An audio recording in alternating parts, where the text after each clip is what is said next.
See how full its stomach is? It likes flies. And this Tithonia plant is always covered in little flies. Like this.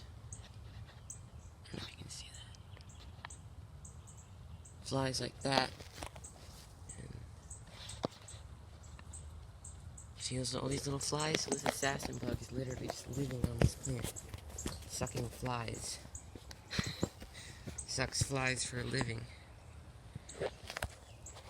Yesterday I came out here and it was eating a fly yesterday as well. And, okay, look, see. There's a fly from yesterday that he ate. See, it sucked. See the juices? The red juices on its head? Maybe he didn't suck that one all the way, I don't know. It drained. You can see, it's so cool. I love assassin bugs, because I hate flies. See, it sticks its mouthpiece into the fly. First it catches it. It's an assassin bug, so it leaps, catches it, I assume. I've never seen it.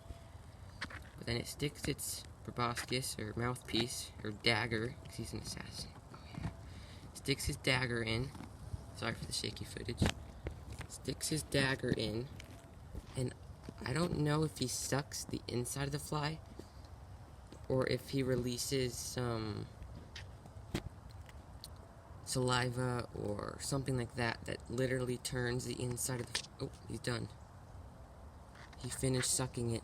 It's literally sucked dry. It's just an empty husk. That is awesome. And there, he's gonna catch another one sometime soon. Awesome.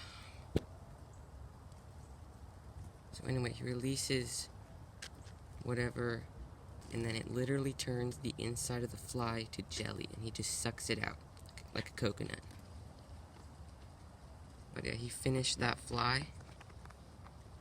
That fly is nothing but an empty husk. Completely dead, obviously. The wind's just blowing it around, it's so light. There's no liquid left in it. And look how full this assassin bug is. Go get more flies. Oh yeah. See you guys later.